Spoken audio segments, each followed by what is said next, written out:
Pwede po bang makibukas po kayo sa akin sa aklat po ng unang Pedro, 1 Peter 5, verse 10. 1 Peter 5, verse 10. Isang verse lang po ito. Yeah. Kung nakita na po natin, sabay-sabay po nating basahin. 1 Peter 5, verse 10. Ito pong version na to, nakita natin, is from the NASB version. Sabay-sabay po nating basahin in 1, 2, 3. After you have suffered for a little while, the God of all grace, who called you to His eternal glory in Christ, will Himself perfect, confirm, strengthen, and establish you. Ang Diyos po magpala sa pagkabasa ng kanyang buhay at banal na salita. Pwede niyo po bang tignan yung katabi niyo bago po kayo maupo? Bago po kayo maupo, tignan niyo po katabi niyo, sabihin, good morning sa'yo. Tayo pong mga Pinoy, mahilig tayo sa sa mga comeback. Tama po ba? Yung sa mga underdog, nagulpi sa umpisa, tapos biglang mananalo. Tayo nga pong mga Pinoy, meron tayong kasabihan, di po ba? Ang mga bida, Ang mga bida, nagpapabugbog muna. We enjoy po yung the roller coaster nung okay naman yung buhay niya, masaya siya, nagbabalat ng patatas. Tapos may dadating na mas mayaman sa kanya, aapi-apihin siya. Tapos magsusumikap siya sa buhay. Kahit umulan, umaraw, kita mo tumatakbo siya, mag-aaral lang siya. Tapos pag maging successful na siya, okay na siya.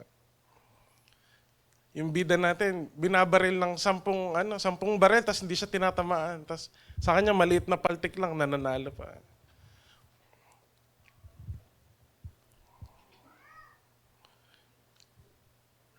We enjoy po yung, paano kaya siya mananalo?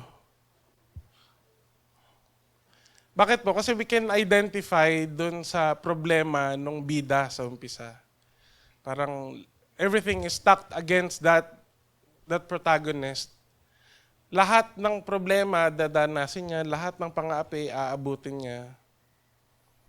Tapos titingnan natin, paano kaya siya umahon? Gusto natin yan. Alam niyo po, ang maganda lang sa pangako po ng Panginoon, hindi lang po yun sa mga pelikula. Kahit po sa mga buhay natin, pwede po tayong makabawi. Pwede po tayong umahon. Tingnan niyo nga po yung katabi niyo. Pwede ka pang umahon. Sa basketball po, pag natalo, ano sinisigaw? Pag natalo po, di ba, unang makabente lang. Ano po sinasabi? Banse, banse. Kaya po pag-usapan natin, how can we bounce back? Paano tayo babawi sa buhay? Paano tayo aahon ulit? Okay po ba? From the verse that we've read, paano po natin yung dadalhin? At paano tayo nun i-equip para po sa pagbawi natin sa buhay? But before that, let us pray. Lord, we thank you po for this wonderful morning that you have given us. Panginoon, be in the center of this preaching, Panginoon. Pare-pares po naming masalo yung mga bagay na gusto pong masalo namin. Magamit namin ito sa paglakad sa harapan mo. Panginoon, maraming pong salamat sa pangalan ni Jesus. Amen and amen. Ilang mga bagay po na makikita natin from 1 Peter 5 na pwede po nating magamit as an inspiration na pwede pala akong bumawi. Tignan niyo nga po yung katabi mo. Pwede ka palang bumawi. Ano po sabi sa verse natin? After you have suffered for a little while, the God of all grace, who called you to His eternal glory in Christ, will Himself perfect, confirm, strengthen, and establish you. Una po, there's a definite suffering.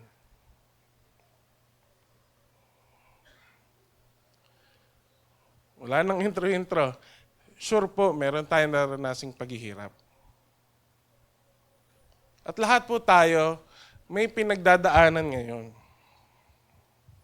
Yung iba, may pagdadaanan pa. Lahat tayo may pagdadaanan pa. Iba nakaraan na. Tama po ba? Pero all of us will suffer.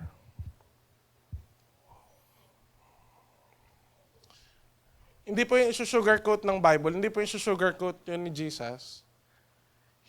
He definitely, explicitly, at saka po ibang mga writers ng New Testament, explicitly said, dadanas tayo ng kahirapan, dadanas tayo ng pagdurusa.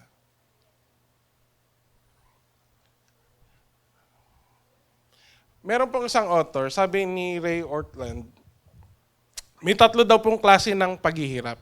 There are 3 kinds of suffering. Tingnan niyo po mamaya kung saan kayo bumabagsak, ha? Okay po? Una po, yung deserved suffering. Grabe naman. Deserve.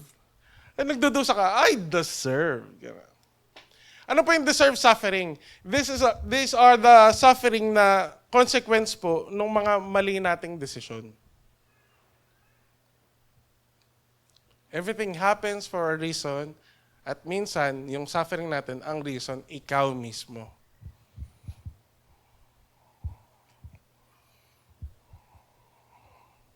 When we abuse our body, hindi ka nagpapahinga, hindi ka... Lahat ng mali, sinusubukan mo, kakasakit tayo. Magsasuffer yung body natin. Magsasuffer yung mga nasa paligid natin kasi babantayan ka nila. Mali pinili mo eh.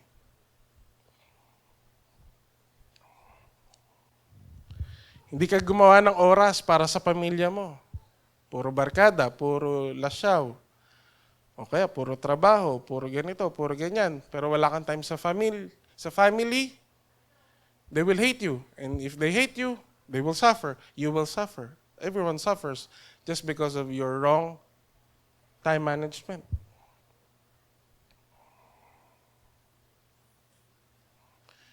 There are things in life po na masakit man tanggapin, pero kasalanan kasi natin, kaya tayo nagdurusa. Pastor, di ba may grace naman si God? Totoo naman po, may grace si God. Isipin nyo na lang kung wala, ganong paghihirap pa yung daranasin natin. Diba? Hindi mo na ibaba yung rice cooker. Lord, asan yung grace mo? Ba't hindi naluto to? Di ba? Sinasangkalan na grace ni Lord, grace ni Lord, grace ni Lord. Ikaw pumili nun eh. Ba't ka nabangga? Nagwalwal ka bago nagmanayo. Grace ni Lord, asan? Buhay ka pa. Tandaan po natin, there are sufferings in this life. Ikaw ang pumitas.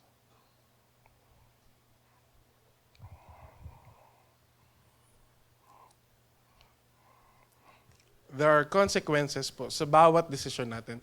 Whether intentional or not, yung pong pinili natin, there are consequences. Pangalawang type po ng suffering, yung pong innocent suffering.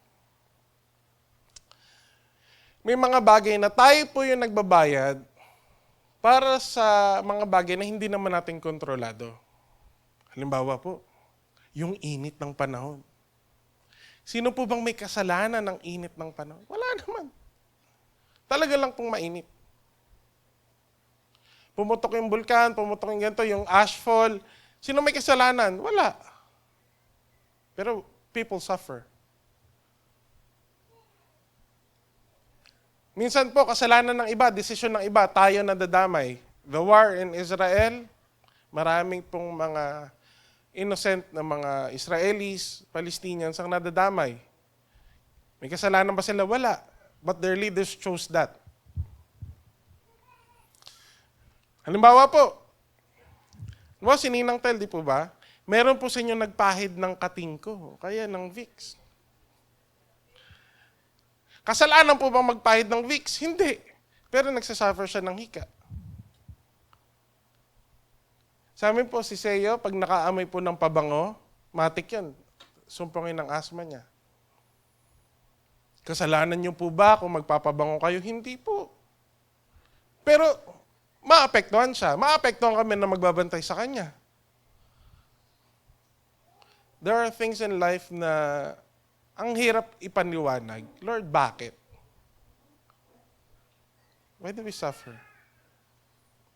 Madali po bang alagaan yung mga batang may special needs pag nagtatantrum sila? Hindi po.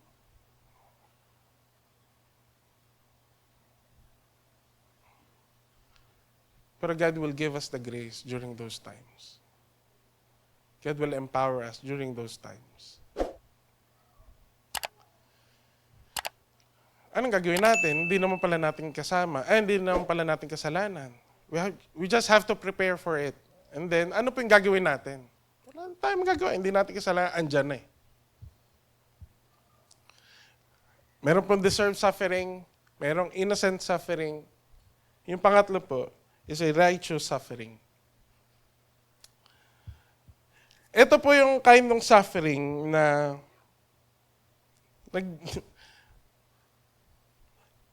may pinagdadaanan kang suffering kasi dahil sa pananampalataya mo. You'll be persecuted, you'll be ostracized because of your faith in Christ. Sabihin natin hindi ka pina-persecute, pero hindi ka nakakasama sa outing kasi inuuna mo si Lord. Ang dami mong iyak, ang dami mong heartbreak. Bakit? Kasi nagdi-disciple ka.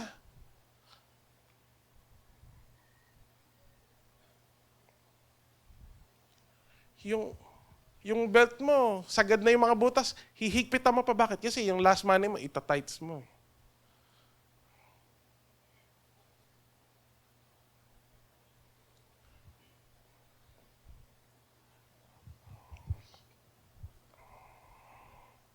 Diba? May kaibigan ka.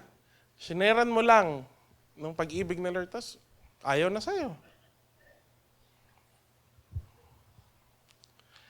We suffer.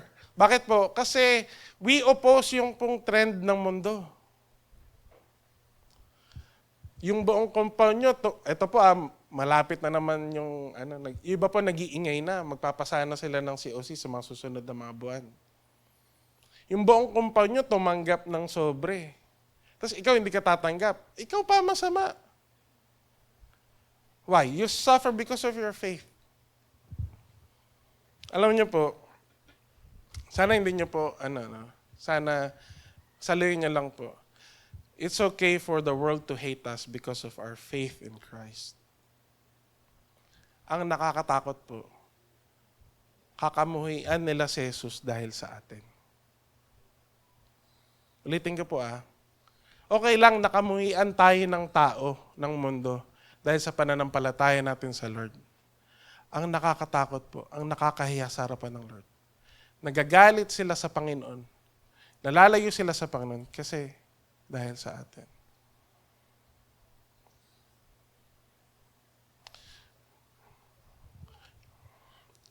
Ano pong suffering yung pong pinagdadaanan ng pong early church? Bakit sinulat to ni Pedro? To be honest po, combination ng tatlo. Pag binasa po natin simula po ng 1 Peter 5, makikita natin na yung pong mga leaders, masyado na silang mataas, distant na sila doon sa mga subordinates nila, sa younger generation. Hindi na nila makausap. Distant na, malayo na yung loob. Alam niyo po, nakakatuwa lang kasi po sa atin sa church, yung pong mga pastor, kasama natin kumakain, nakakasama natin sa mga activities. Sa ibang simbahan po, yung mga pastor nila may bodyguard pa eh. Tapos po, etong younger generation naman, hindi ino-honor yung mga elders. Ayaw sumunod. May kakilala po ba kayong ganun? Yung matatanda, lagi silang tama. Yung mga bata, bakit kita susundin? Gets nyo po? Naging cyclical eh. Parang, ganito lang ang tamang gawin. Dahil lagi pala ako mali, ba't kita susundin na? At dahil po doon sa quarreling ng mga generation, dahil doon sa generational gap, maraming nagsasuffer.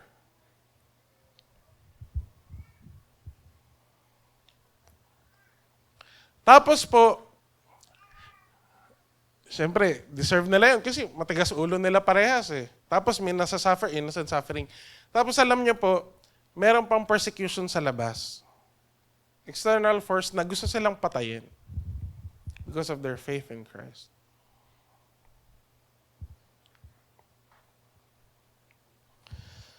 Ang tanong po, ngayon, why do we suffer? Doon sa tatlo, sa pinagdadaanan natin, mga pasang krus natin, saan siya babagsak? I mean, inaasa naman natin lahat sa Lord, di po ba? Dinudulog natin sa Lord lahat ng problema natin. Pero there are problems in life na kailangan mo talagang bitbitin. Kailangan mong pasanin. We call that struggles. Kailangan mo yun. Bakit? Kasi pag tiniis mo yun, lalakas ka eh, titibay ka. There are problems in life that is meant to test us, meant to make us stronger. At kailangan natin yung tiisin. But there are problems and suffering in this life. We suffer, not because of struggles, no, not because of anything else. We suffer because there are strongholds in our hearts na ayaw pa nating isuko sa Panginoon. Struggles, endure.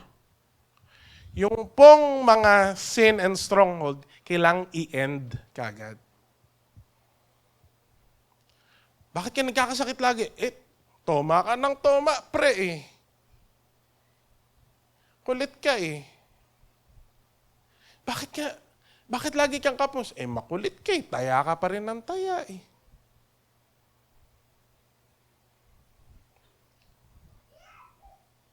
Bakit kayo lagi nag-aaway?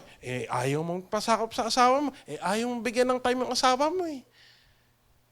There are strongholds. Kailangan nating basagin sa biyaya ng Panginoon. God will give us the grace, pero kailangan mag-desisyon ka, tatapusin na to.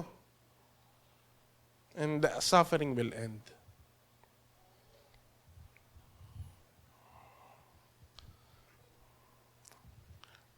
Why do you suffer? Paano yung pastor, yung mga bagay na hindi ko naman kontrolado? Doon nga tayo aasa sa Panginoon, hindi mo kontrolado eh. Pero doon sa mga bagay na kaya mong kontrolin, gawin natin yung mga gagawa natin. There's a definite suffering. Ang maganda lang po, meron tayong dependable Savior. Ano po sabi doon sa verse natin? After you have suffered for a little while, the God of all grace, who called you to His eternal glory in Christ, will Himself perfect, confirm, strengthen, establish you. Tignan niyo po yung verse Ang nagpatibay, nag-perfect, nag-confirm, nag-strengthen, nag-establish sa mga saints in the early church, hindi po yung pinagdaanan nilang problema, hindi po yung experience nila, hindi po yung devotion nila. Ano yung nagpatibay sa kanila? Si God po mismo. It's not what you do, it's not what we do na magpapatibay sa atin, si God pa rin. Okay po? Babalik tayo sa Kanya pa rin po bang gagaling. Pero po, tingnan nyo po himayin natin. Ano yung gagawin ni Lord sa atin? To perfect, to confirm, to strengthen, to establish. Yung perfect, unahin natin yung perfect. Hindi po perfect ang basa. Perfect. Okay? Sige. Originally po, ang ginamit po dyan, katartidzo. Ano yung katartidzo? Kata po, galing sa ilalim. Ano po yung katartidzo to perfect?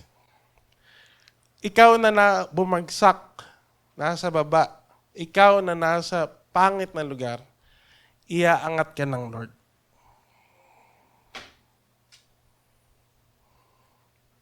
Kata galing sa ilalim. At tartidso, pinulot, inangat. Gets nyo po? Ang design ng Lord, huwag ka dun sa baba. Tingnan nyo po yung katabi nyo. Sige, yan yung katabi niya. Sige, hindi ka din-design para nasa baba ka. Don't sell yourself short. Hindi ka gusto ni Lord na laging aba. Hindi gusto ni Lord na lagi kang kawawa. Okay po? God will pick us up. At yung katartidso po means fully equipped. Fully equipped.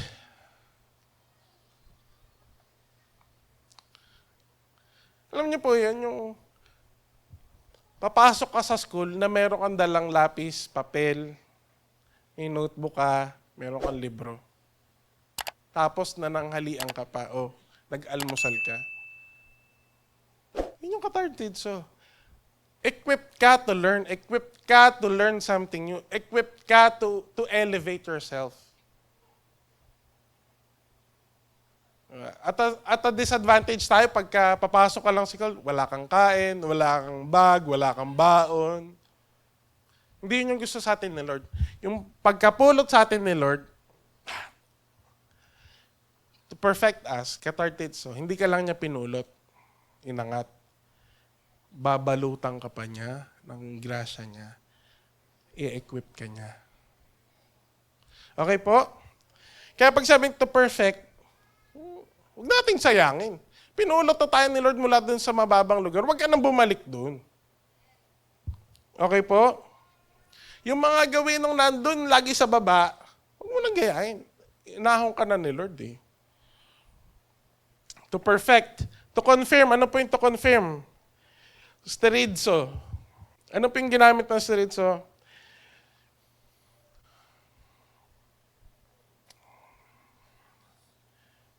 Yung pong sterizo, ito po siya. Alam niyo po yung mga halaman na nakagano na. Marami po yan. Mga tanim namin sa bahay, maraming nakagano ng mga halaman. Ano po ginagawa? Anong mahilig sa halaman? Pag malambot, ano po ginagawa? Di ba? Tutukuran, may tulos to. Tapos tatali para nakatayo sila. Yung pong tulos na yun, tapos doon mo itatali yung halaman, yun po yung sterizo. Tatanungin, bakit nakakatayo yung mama na yan? Bakit yung backup nyo nakakatayo? Ganito ugali niya. Bakit yung dancer nyo? Ganito, masungit yan, ganyan, blablabla. Ba't po kami nakakatayo? Bakit tayo nakakatayo? Grasya lang ng Lord. He is the confirming factor. Bakit tayo pwedeng tumayo? Kasi yung grasya niya nakatulos tapos nakatali tayo dun. Kung wala po yun,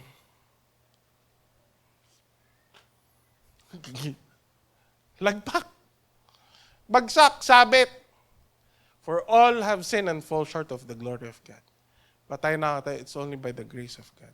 Kaya wala po tayong pwedeng pagmalaki. Mga leaders po natin, mga pulpit ministers natin, mga cell group leaders natin, DJs, singers, backups, instrumentalists, lahat po kami.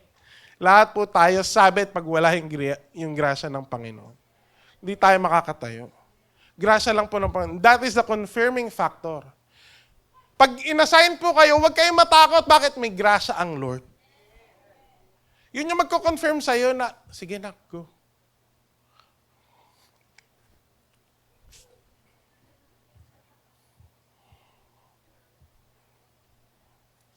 Lord, di ko na po kaya yung asawa ko, Lord. Lord, di ko na kaya yung buhay namin.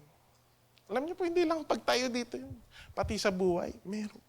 Grasya ang Lord. Yun yung pwede nating tukuran. Doon tayo sasandig.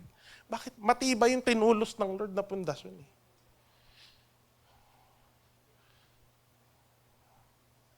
Kahit anong sabihin ng iba, kaya mo tayong bakit? Nakatali ka doon sa tulos ng Lord, sa grasya ng Lord. Alam niyo po, habang ginagawa ko to, hindi ko mapigilang hindi umiyak eh. Bakit? Lahat sa Kanya lang galing eh. Di po ba? Hindi ka lang niya pinulot, pinatibay ka pa niya. To perfect. To confirm. May nakukuha po ba tayo? May nakukuha po tayo. To perfect, to confirm, to strengthen. Ano po yung to strengthen? Steno.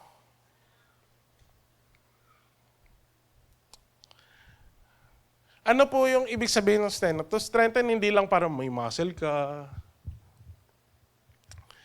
Steno, make someone strong as to be mobile. Ano po ibig sabihin? God will strengthen you para ikaw, hindi ka lang tatayo mula doon sa pagkakadapa mo, makakatakbo ka ulit.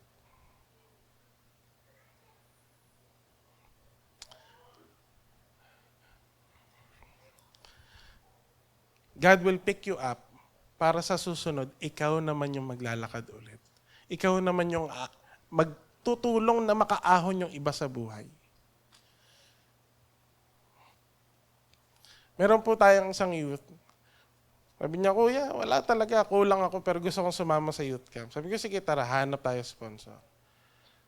Pero sabi ko sa kanya, alam mo, next year ang goal natin, ikaw na tutulong sa iba. Hello po? Lahat tayo nadapa, nasaktan. Kaya tayo binangon ng Lord. Kaya tayo kinomfort ng Lord. Para yung comfort na naranasan natin, ipang-comfort natin sa iba. Kaya tayo pinalakas ng Lord nung panahon na mababat, basag na basag tayo. Kasi darating pagkakataon, may katabi tayo, may kasama tayo sa bahay, kaklase, katrabaho. Sila din basag at this season. Tayo magpapalakas ng loob nila. Friend, hindi ikaw lang ang alagain sa mundo. Darating pagkakataon, kailangan ikaw din yung mag-aalaga sa iba. Hello po? Pag bumangon ka, darating yung punto, ikaw naman yung magbabangon sa iba. Okay po? Wala na talaga. Damay-damay na talaga. Di ba? Ikaw, umahon ka na, iahon mo din yung iba. Ikaw nagising ka na, natauhan ka na, tulungan mo din yung iba matauhan. God will not just entertain us, He will empower us. Yun po yung strengthen, yung steno. Hindi ka lang, uy, nadapo ka naman, kawawa naman ng bebe. Hindi, pag binangon ka na, sige, takbo, boy! Takbo ulit! Tutakot na po ako. Takbo! Laban ulit sa buhay. Hindi po tayo baby ni Lord. Mababaw naman, sige, gusto mo buhat na lang kita. Karga na lang kita. Hindi! Binangon ka na Lord. Tayo. Takbo.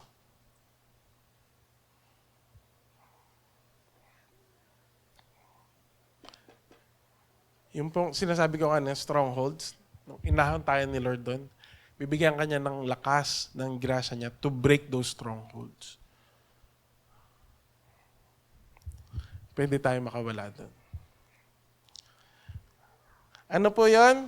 To perfect, to confirm, strengthen. Pangapat po, to establish. Temelio. Sa atin po, pag ginamit natin yung establish, ano na, parang okay na. Diba? Well off na. Uy, kampante na yan, relax na yan. Pero alam niyo po, yung pong ginamit ito, yung temelio, hindi po siya yung established sa buhay, maganda na yung buhay, may business na, yung kahit natutulog siya, kumikita yung pera niya. Hindi po yun eh. Yung temelio po came from the very word to lay the foundation.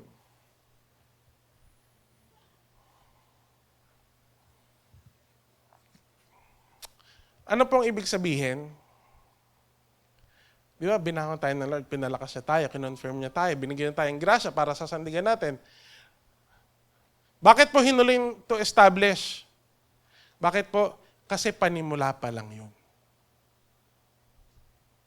Hindi niyo po ata na-gets. Binangon ka ni Lord sa kata, sa baba. Tapos, binigyan ka niya ng grasya, pwede ka doon tumukod kasi lembot-lembot ka nga eh. Tapos, bibigyan ka niya ng lakas to move forward again. Pero sasabihin ng Lord, hindi pa ako tapos. Bakit? Pundasyon pa lang yun. May ipapatong pa ako dyan na mas maganda. Hindi niyo po nakuha. Lahat ng ginawa ng Lord so far, pundasyon pa lang yun. Bakit? May idadagdag pa siyang mas maganda.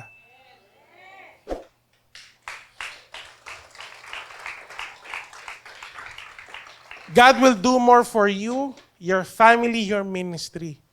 Lahat po yun, layer pa lang ng pundasyon ng Lord. Hindi ka pa niya bibigyan ng magandang buhay. Bakit? Hindi pa establish yung puso mo. Hindi ka pa niya bibigyan ng mas malaking responsibilidad. Bakit? Sumusuko ka pa lang eh. Sumusuko ka pa eh. Isang aya lang ng kaibigan mo, wala ka na, lagpak ka na ulit. Isang chat lang ng ex mo, bigay ka na kaagad. Hindi pa. I-establish muna ng Lord. Patitibahin ka muna niya. Ano po yan? Emilio. Lahat ng ginawa ng Lord, pundasyon pa lang, may gagawin pang maganda ang Lord. Tingnan niyo nga po yung katabi niya. Abang ka lang, may gagawin pa. Tapos po, abang binabasa ko po, ano talaga yung Temilio? Isa pang application daw po nito, yung Temilio ganito. Hindi lang ikaw yung makikinabang. Pero pag sinabing Temilio, ikaw yung magiging tulay, parang iba makakatawid dun sa patlang, sa gap. Pag may bangin dito, ikaw yung gagamitin ng Lord para iba makakatawid din. Hello po? Ito po, ewan ko po ako kasi simula po nung nagkaroon kami ng mga anak, ang pray ko, Lord, kahit wag na ako, yung mga anak ko na lang. Tama po ba? Lord, kahit wag na ako, yung mga anak ko na lang. Temeliyo, yun po yun. Lord, kahit wag na ako, yung mga mahal ko na lang sa buhay. Tapos tutulungan mo sila na mapalapit sa Lord, tutulungan mo sila na mapabuti ang buhay. Ikaw, you're suffering, you're nasasaktan. Pero ikaw yung nagbibigay ng comfort din sa iba. And that's okay.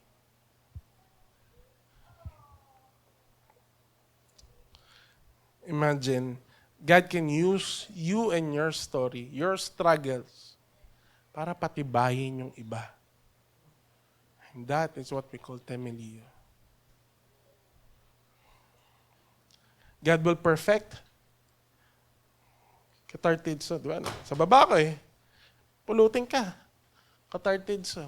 Lembot-lembot ka pa. He will confirm you. May tulos.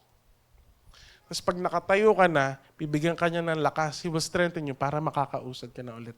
And all of those things, layer pa lang yun ng pundasyon. Bakit? May gagawin pa siyang mas maganda. God has a perfect plan for you. Though you may struggle for a while, for a season, you may suffer. Because of your decision, magsuisi ka muna. Mag-repent ka muna. Or you're struggling because of your faith, okay lang yun. You will suffer for a little while. Pero buti na lang, meron tayong Diyos na may magandang plano, malaking plano sa'yo, at pwede nating asahan. He's not a man that he should lie. Nung pinangako niya, gagawin niya yun sa buhay mo. Gagawin niya sa buhay natin. Okay po ba? Dito po tayo magtatapos. Sabi ni Elizabeth Elliot, faith does not eliminate questions. Tama naman. Alam mo na lang sa mo dadalhin yung mga tanong mo. Lord, ang sakit. Bakit? Lord, kapos na naman. Bakit? Lord, ang tigas ng ulo. Bakit? Hindi naman mawawala po yung tanong Alam mo lang sa nihingi ng sagot. Alam mo na lang sa nihingi ng comfort. Alam mo na lang sa nihingi ng lakas ng loob. Doon tayo lamang. Doon tayo panalo. Ngayon pong umaga na to, as we pray, tanongin natin, Lord, why do I suffer? Right now, the things that I'm bearing, bakit ko ba siya bitbit? Ba't ko ba siya pasan-pasan? Ito ba'y dahil hindi ko mabitawan yung kasalanan? O dahil may inaayos ka lang sa akin? O baka naman, kaya ako nahihirapan kasi sa pananampalataya ko. Why? Bakit po? Anong klaseng suffering itong pinagdadaanan ko? And then, Lord, will you please, alam niyo po yun, perfect, confirm, strengthen, and establish me.